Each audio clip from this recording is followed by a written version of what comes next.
Before you ever step foot on a truck, you build this picture in your head of what you think this job is going to be like, what it's going to feel like, and what you're going to do, and who you're going to be. And then you get into it and you realize real quick it's not that simple. Because it's not just about learning the skills. It's about learning how to think, learning how to operate, and learning how to carry yourself in a world that doesn't slow down for you. And the reality is, nobody can fully prepare you for that part. Boots hit the floor, jump in our gear, mask, gloves, door, screaming down the street.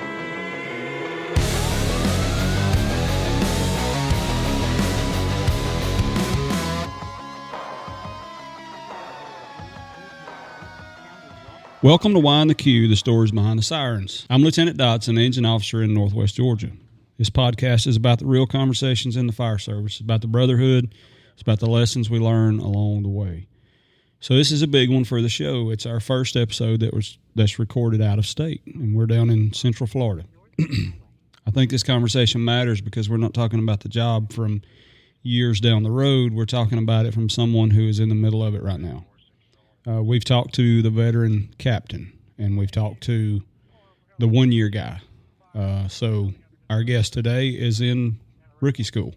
So we're going to look at it from that perspective. It's a phase of this job that we forget after a while. We remember the highlights and we remember all the big moments, but we forget sometimes what it's like to be brand new.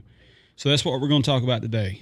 What we thought it was going to be, what it actually is, and what starts to change once you get into it. Aiden, I appreciate you sitting down with me today. Go ahead and introduce yourself. Tell us a little bit about you. So my name's Aiden Flanagan. I'm 19 years old. I'm born and raised down in Orlando, Florida. I recently graduated the fire academy back on April. That's pretty much it for now. Good deal.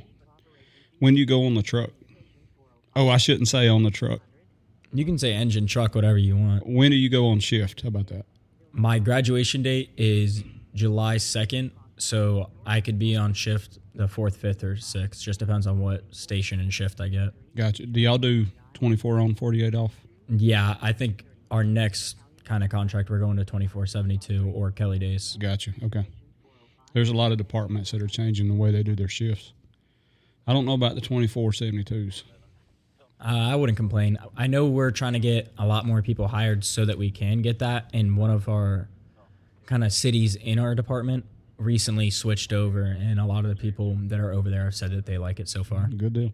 I know there's some departments doing 48/96s. Yeah, isn't that mostly in like California, I've heard? Well, there's some places around Metro Atlanta that are starting to do it. Really? Yeah. I don't know about that one either. Yeah, I'm not a fan of that. 48s are, especially for a busy house, that's a long time. All right, so before we get into where you are right now, I want to back up a little bit because everybody has a different reason for getting into this job. And I think that matters more than people realize. I was in construction for years. I volunteered back in the late 90s, a little small department.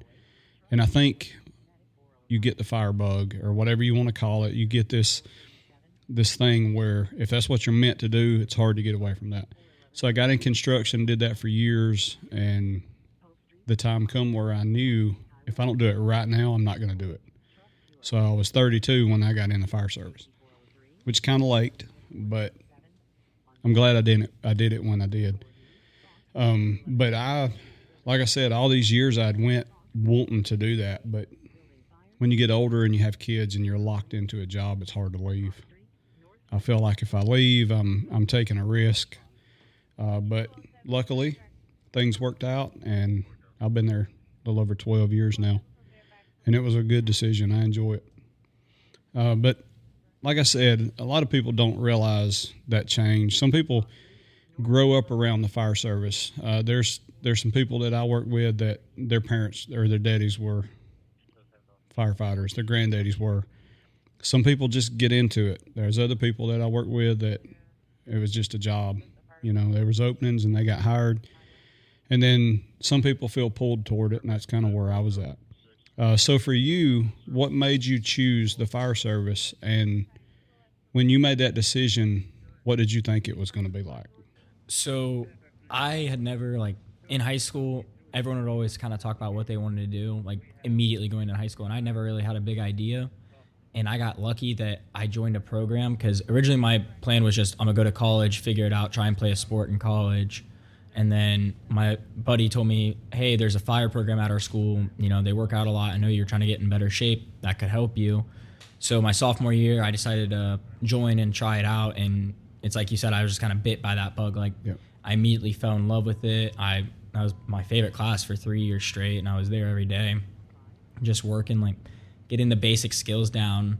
I wasn't lucky enough to get my Fire 1 cert out of it. It was more just like I learned all my knots.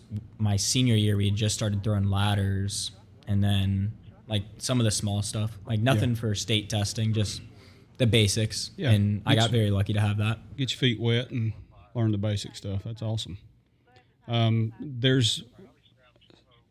It's called College and Career Academy. There's a couple around North Georgia. I'm sure they're everywhere, but it kind of does that. It kind of transitions you into certain careers.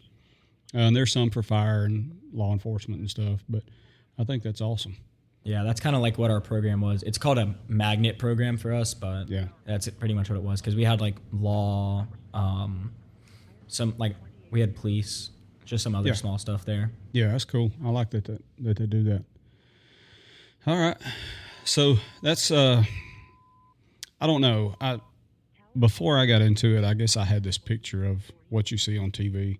And like I said, I did volunteer in the 90s, which seems like forever ago, but super small department.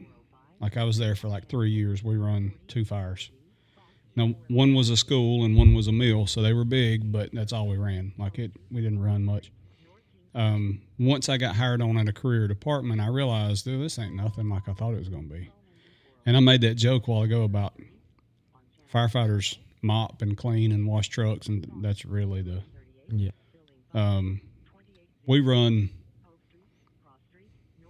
we don't run a ton of fire where I'm at, but we do run fires.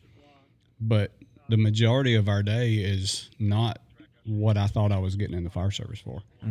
It's doing pre-plans, doing maintenance on hydrants, and washing trucks and cleaning the station and all that mundane stuff.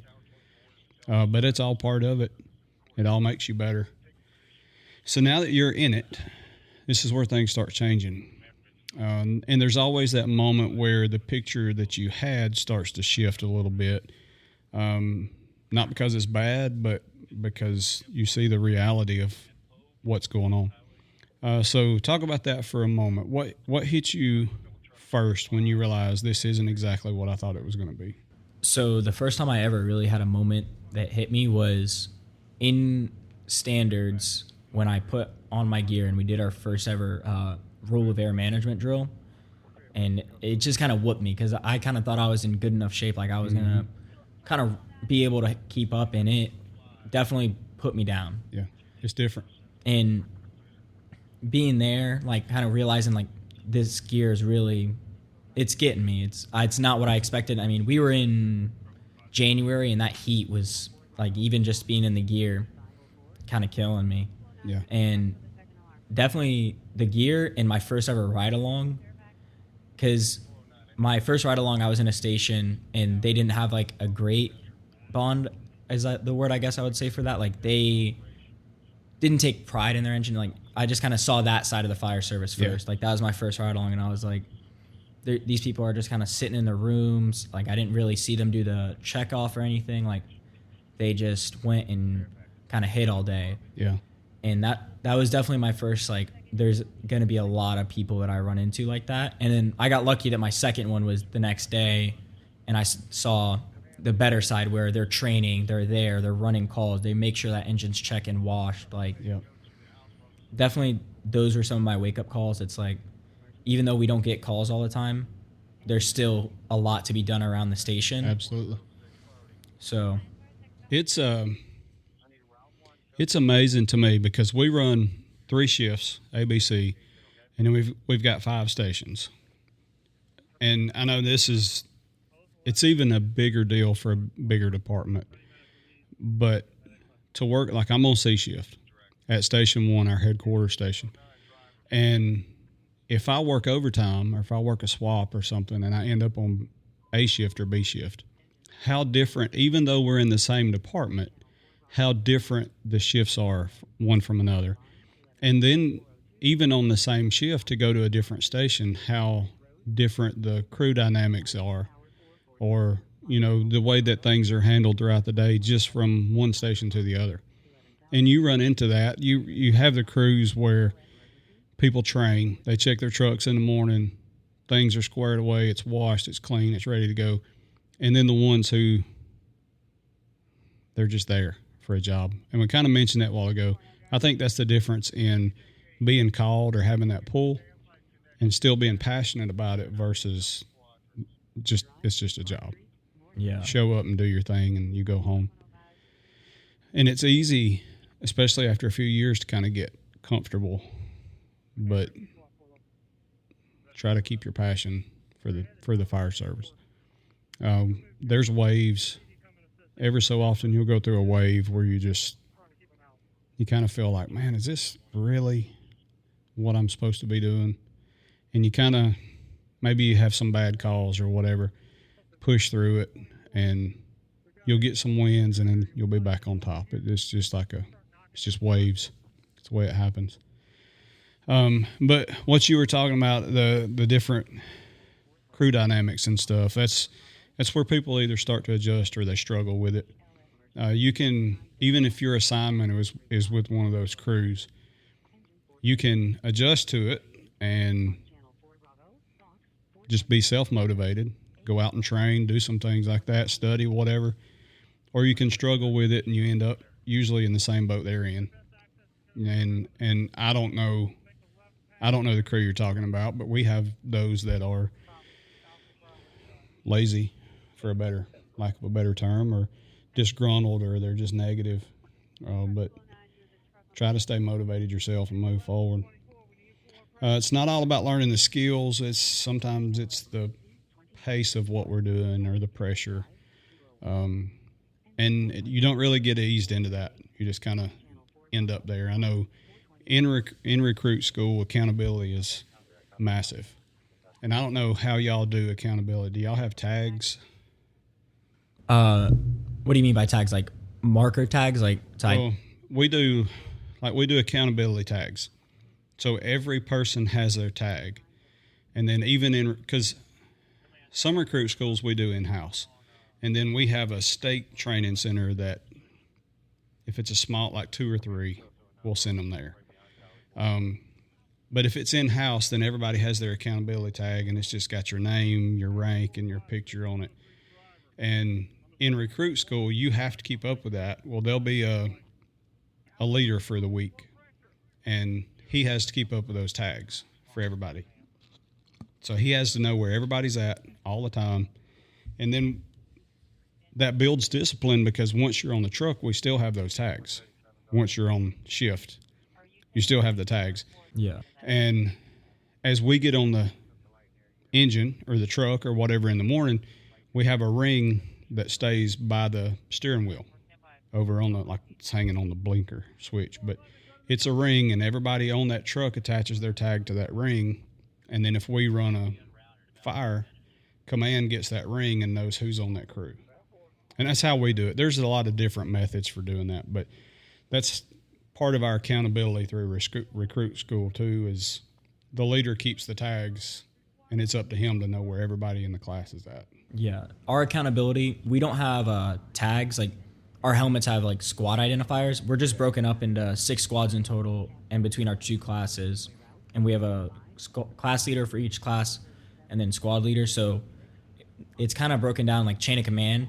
The squad leaders need to know where their squad is, and if someone's not there, they need to immediately tell the class leader so the class leader can inform our lieutenants that are in charge of us. But yeah, and like you said, like how you guys have the ring on the blinker, we have Velcro on the bottom of our helmets that we have little tags for. So every shift you have to give that to your lieutenant. Gotcha. So that they have you for the marker. And if we get like a fire, they're easily able to rip it off and give it to whoever's in charge of IC, or if we're first arriving, then they'll establish Okay. IC. Kind of the same thing, just a little different process. Yeah. Okay. All right. So one thing I think people overlook, especially from the outside looking in, is how fast this job starts changing you. And we've talked about it in other episodes too, is it changes more than just you on the job. It changes the way you think about things and how you carry yourself and things that you pay attention to, like going in the store shopping but looking at fire extinguisher tags, or going into the mall and knowing where the exits are, and if something happens, this is the way we're going. We're getting out of here. Stuff like that, backing into parking spots. I noticed you backed in a while ago. We don't have a single station where you back in a rig, and I still back in every parking spot. I don't know why. It's just one of them things. But it starts changing so much about you. So since starting, and not about skills, but you as a person, have you noticed anything changing already? So the biggest thing that I've noticed changing myself has definitely been my work ethic. Before I started standards or EMT, I was working at a grocery store, and I was just kind of lackadaisical about it, is the best word I would say. Like, I would not really ever look forward to going to work. I was like, another day I have to go in and right after class, and I would go to work, just kind of, I wouldn't put in any extra effort. It was just, all right, survive, get out of here for the night, and then go home, go to sleep. And once I got to EMT school, I found myself often coming like an hour early to sit there on my tailgate and study, or even earlier to help people. And then I would find myself staying late because we'd get out of class like 5 o'clock, and I'd be there till 7:30, maybe 8 or 9, staying and studying and helping other people that were struggling to study. And then standards is where it really hit with the work effort. It's like I said, in gear, I got that wake-up call. The moment that hit me, it was, I want to be the best I can be in gear, because now I know that I struggle in it. So I immediately was looking forward. We had 2 rule of air management drills, roam drills as we call them, a week, and each one I would look forward to. And then on our survival week, we had one every single day. Yeah. Those were definitely some of my favorite days, because I know that's when I was going to get a real wake-up call. Because our other PT days, we would just kind of run around a track and then stop, do some workouts in an area. And it's definitely different compared to how orientation is now for me, because now we're in the weight room a lot more. But definitely the work ethic. I look forward to doing more things that are going to challenge me and allow me to get better, because I know that if I'm not good at this job, I'm not just affecting myself. That's right. It's affecting other people, and these are people's lives at stake. And our instructor said something to us today, because we had a roam drill this morning. They said, if you are struggling to even get yourself through this drill, do you genuinely think you could go in a fire and save yourself right now? Yeah, that's exactly right. I remember, so we have a Connex box that we have a maze in. It's at our training center. And when I was in rookie school, I've never been big on confined spaces anyway. It is tight to move through there. And we went in pairs, and full air, full gear, the whole deal. Crawled, and I finally got hung up between some rafters in the ceiling, and my vibe alert goes off, and I'm hung up, and it's hot, and I want to get out of there. But I had this moment where I had to decide, is this where I quit and go back to doing what was easy, or do I push and I get through this and move forward? And I did. I pushed through it. But I think at some point, and we've mentioned this before too, it may be in rookie school or it may be on a call or whatever. I think at some point you reach a wall that you have to overcome. And it may be gear, because if we're running a recruit school in-house, the first day or one of the first days is just gear. And I'll start them off with, all right, let's just put your pants on and put your boots on. Let's walk around a little bit and kind of step it up, put your coat on. And we'll do that. And by the end of the day, they have a face piece on, their air pack, and they're breathing air. But a lot of people, when they get to the point of putting the face piece on, they freak out. because it's not what they expected, and it's constricting, and you kind of have to work for your air a little bit, you know. So those, I don't know, I think you get to a point at some point where you have to realize it's not going to be comfortable, and you just keep pushing. But that's a lot of the part that people don't see or understand. They see training and gear and certifications, but they don't see everything else that goes on with that. Do you feel like the change is still happening, or do you feel like you're kind of starting to settle into where you're at? I feel like I see change happen every day. If it's subtle or not, I feel like it's just a constant learning and starting to understand more. So I find myself looking more into the things that we have with our SOPs, like for our RIT. Like we talked earlier about the active RIT. Yep. I was looking like a lot into the active RIT, trying to understand that more, because they said a lot of people go into RIT and kind of think, oh, thank God I don't have to go in. They'll sit there on the bumper and wait to go. And I like the fact that we run an active RIT, because that way we're able to get more work done and help out the other crews, so that it's not you have 3 crews on scene and 2 crews are working and you guys are just sitting there. Yep. And we do, like I said, we do the same thing. And it can't be a task that pulls you away from being able to respond as a RIT unit, but throwing ladders, you know, hardening exits, or DC and utilities or something like that is totally fine. We do that every time.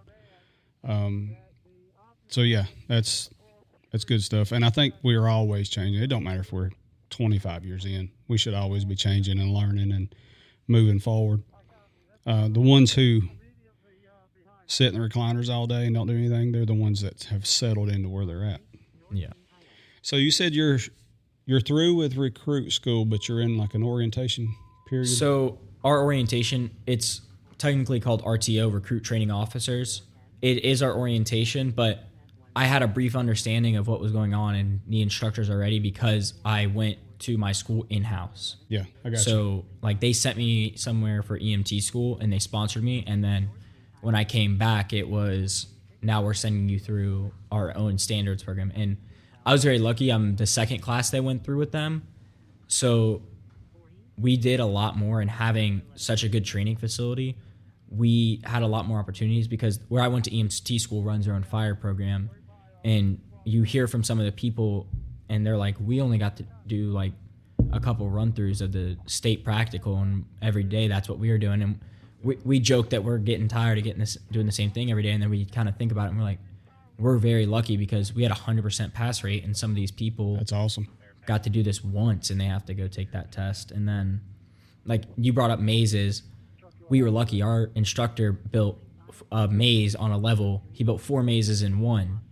And I remember going through that on air. Like we upgraded the slower we went through it. So it went by yourself, with someone, with your whole squad, and then your whole squad all tied together. So you have to stay right next to each other. Yeah.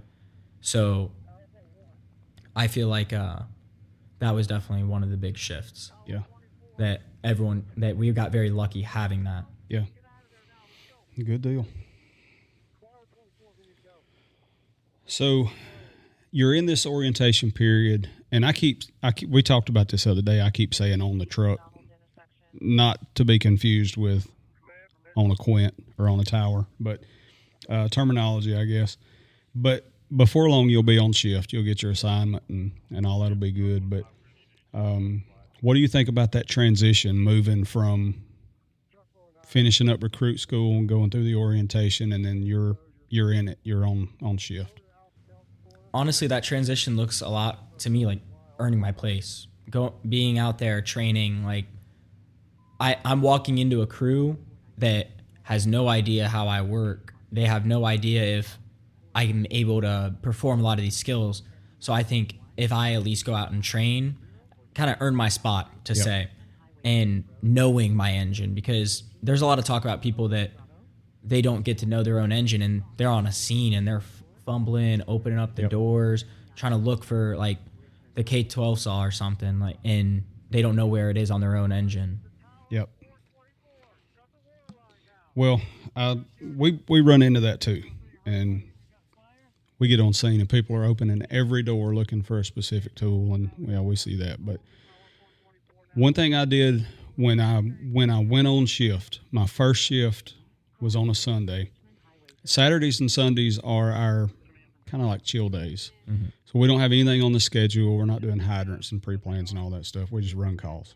Other than that, it's kind of chill days. But so I went to the bay with a pad and pencil, and I went from one compartment to the next, and I wrote every single item in that compartment and how many was in there. And then I would close it, and I'd go to the next one. And I made the whole list for the whole entire truck. And that helped me tremendously with knowing what was where, because we have truck checks that we do every morning, and then Mondays are our truck days. So we detail the trucks and we check all the equipment and everything. But it still helped me know where everything was at. That helped me a lot. And I hadn't seen anybody do that in a long time. But, a lot of people are really good on their trucks. They know their stuff, and then some don't. So, yep, staying on top of our stuff. So people throw around firehouse culture, and I know you're not on shift yet, but once you get into that and you're on shift and you're doing your regular shifts, it'll start to make a whole lot more sense. And we mentioned this a while ago about culture being different from one station to the next, or even, one shift to the next. There's so much tradition in the fire service. Tradition, it's a weird thing, but just because something is a tradition don't mean it's the best way to do it. We have to be able to hang on to the tradition that matters, but look forward and change what we need to change to be better. Also, I don't even know where that fit into what we were talking about, but whatever. So it's not just where you work, it's where you live, train, eat, spend your time. Looking back, I realized this more. When I first started in the fire service, I thought, man, I work one day and I'm off 2. I work 10 days a month. That's nothing. But looking back, on the other side of that, so I've got 4 daughters. I've missed a third of their lives. So it's all in how you look at it, I guess. It's easy to get wrapped up in, like, I've spent so much time at the station when I didn't need to be there, or doing stuff at home for my job that I should have been spending time with my kids or my family or doing whatever. It's easy to get wrapped up both ways.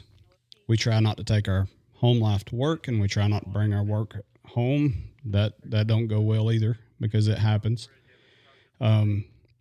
It's really hard to, especially coming in and being brand new, getting your assignment, you go on shift, and then now you're with a group of people that you don't really know that good, and you got to live with them for all of this extra time. And some of them you're probably going to like really good, and some of them you're not, but you're stuck with them. And we see the same thing too. Every station we have now has individual bedrooms. So some people during the day, you're not supposed to be in your bedroom before 5 during the week. But at 5:01, half the people go to their bedroom and you don't see them till shift change. Mm-hmm. And people want to do their own thing. Nobody wants to spend time together anymore. Some people just don't like each other, so they go recluse themselves somewhere in their bedroom. But people are different. Everybody's different. Everybody's background's different, and sometimes it's hard to mesh with them the way we need to. But all of that should change when tones drop. Mm-hmm. There's been people that I've had beef with here and there, but as soon as tones drop, everything changes. It ain't about us not liking each other or whatever the case is. It's about getting the job done. Mm-hmm. So now that you're in that process, what do you think station life is going to be like? It's like you said earlier. I think definitely it's going to be cleaning a lot of toilets. It will be. And I said it a little bit earlier, jumping ahead by accident. It's going to be earning my spot, honestly, because I may be put there by the county, but it's not like these guys are coming to our orientation and saying, oh, I like the way this guy works and getting to know you. It's not like you're interviewing to go to their station. It's you're getting thrown there. So they could have no clue and think I'm a complete stranger. Yep. And it's earning my spot. It's being the first one awake and the last one to go to sleep. Making sure that I'm the first one up from the dinner table doing the dishes. I'm cleaning, and we kind of talked about it today in my class. They were talking about you're going to do it by yourself for a long time, but one day there's going to be that senior guy that comes and does it with you. And whether or not they are doing it to kind of show respect that you may be the low man on the totem pole, but you still have this crew that's accepting you and wanting to help you with the work. So I think it's definitely going to be a lot of that. It's going to be a lot of training for me. I'm hoping to get one of our busier stations because we have the stations that are near my house, and they're kind of rural, more out on the edge of our area. So they don't get a lot of calls. So I want a station that's kind of more busy so I can get that on-field experience. And eventually when I do go to paramedic school, I have the medical experience because 80% of the calls that we run are medical. Yep. I have a good basis. So I want to be able to be someone that my crew can rely on and just kind of earn that spot. I want to make sure that I'm able to do the work and that they actually accept me and don't think that I'm holding them down as a crew. I got you. So you'll go through that period where you're cleaning the toilets and you're doing all the things that you talked about. But before long, a new set of recruits will be hired, and you'll start easing your way up, and not just by rank, but by seniority, if you want to call it that. On the level of respect, you'll bump up, and the next ones will come in under you, and you'll start showing those guys. I think that is the first look at stepping up and leadership. Because you don't have to be an officer to be a leader. You can be a leader at any point. Rank has nothing to do with it. But I think that is your first step in moving to a leadership role, is when you have somebody come in under you that is new and you start taking them and showing them things that need to be done and the right way to do them. I think it's a big deal. Looking ahead, because like I said, it comes quicker than most people think. You start figuring out parts of this job that you're interested in most, and some lean toward technical teams, hazmat or swift water, or whatever the case may be. Some toward leadership, some focus on just getting good at the basics. We've got firefighters that have been there 25 years and never promoted further than where they are, and would make excellent drivers or officers, but they're happy where they're at. And it's not that they're settled in, it's that they have mastered where they're at. And that's what they enjoy.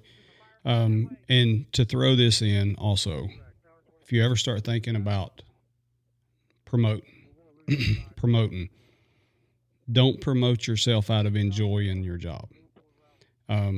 Make sure you're ready. And I'm not saying don't promote at all, because that's for you to decide, but make sure you're still enjoying what you're doing. As back to the more focused view, we talked about technical teams and leadership and stuff. What stands out to you right now? So currently, my goal is I want to be on a truck team. So, you call it a truck. Like a Quint or a aerial. That's really what stands out to me. But I'm very lucky that I have a department that has so much going on. We have climb teams, we have mark teams. So there's definitely going to be a lot that I am interested in getting into. And I say it a lot. There's a station that has both a squad and a truck there. Yep. And that's where I want to be, because I feel like that's going to be my gateway to learning more about, I always thought about being a truckie, but the squad is really interesting. I like a lot of the stuff that they do. Yep. And maybe I change my mind and want to go do squad, or even eventually do both of them. I definitely see myself getting my truck cert and kind of staying there for a good long time and mastering the basics, because I don't think I'm going to be a good truckie. I don't think I'd be good at anything if I can't do the basics of a search. If I can't VIS a room good, if I can't, pull off a line and properly flake it, and I'm getting kinks the moment I get it charged. Yep. That is the basics. That's the foundation that it all starts on. And that's the thing is we think about all these special teams and all this special stuff that we can do, but it evolves. And you just touched on it, going from truck to a squad. They do different things, obviously.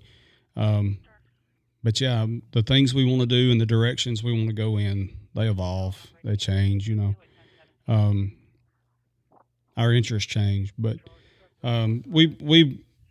we're moving. We run a truck. So in my station, I've got an engine and a aerial. It's a double company station. And for a long time, we didn't really run that aerial the way that it was supposed to be ran. But we're moving to that now. We're kind of still in that process where it runs more like a aerial or a truck company is supposed to run. Assigned task, and we run 2 people on it for years. We're pushing for 4 now, so it'll actually be able to run and operate the way that it's supposed to. All right, so you're in the middle of it right now, and that's what makes all this valuable information.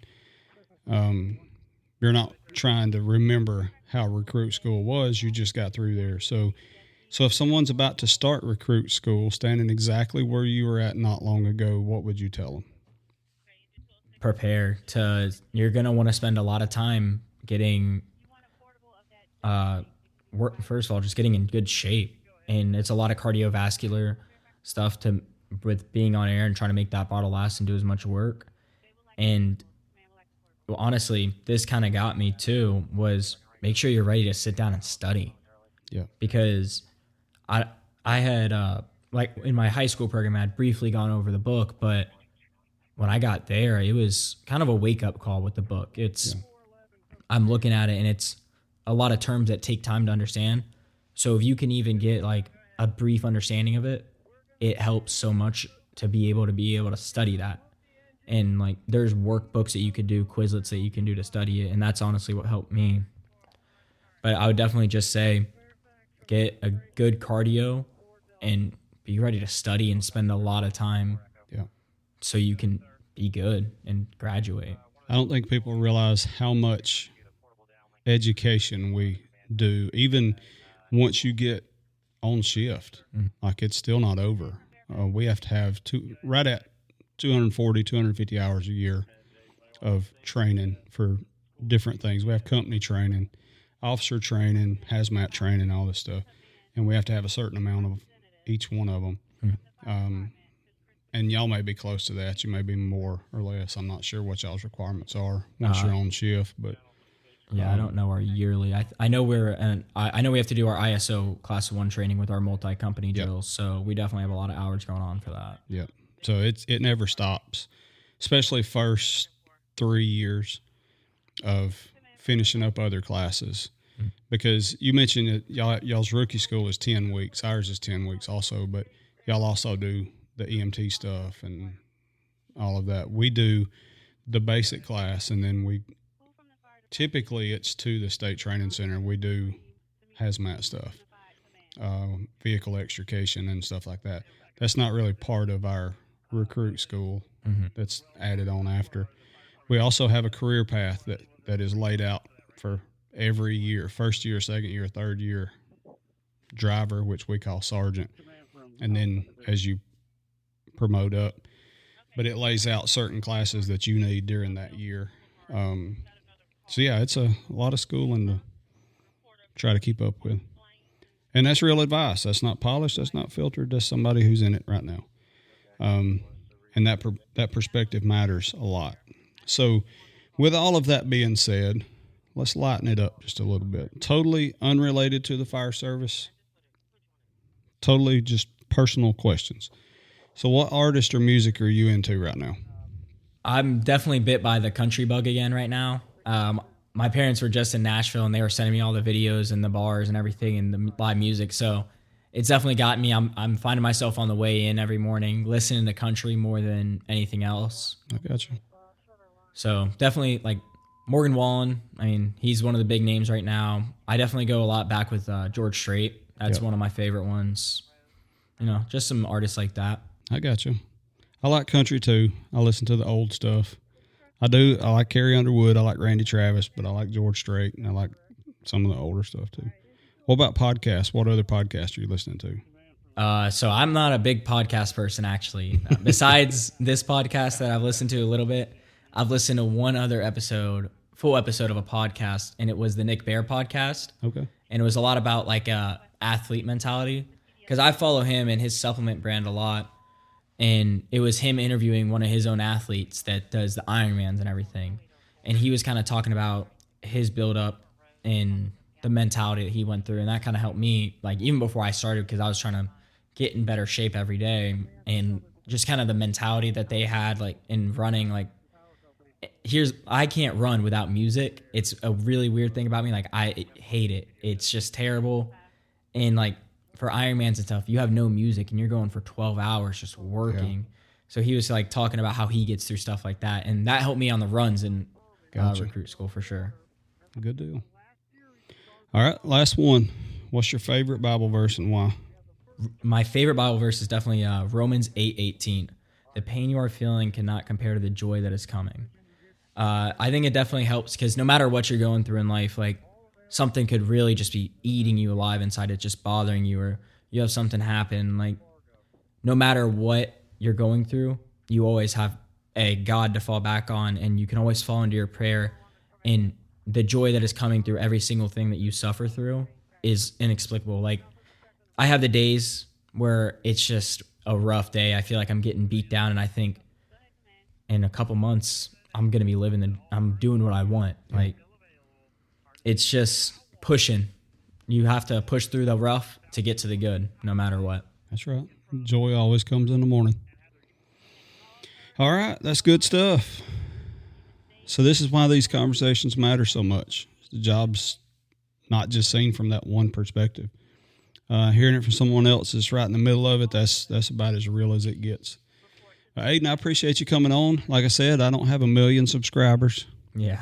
But I do appreciate you coming on. I enjoy doing this a whole lot. And maybe when you get a year or two in or whatever, we'll get back on and see where things are at then. Yeah, of course. All right. Thank you for listening to Why in the Queue. Stay safe, take care of your crew, and take care of yourself. Boots hit the floor.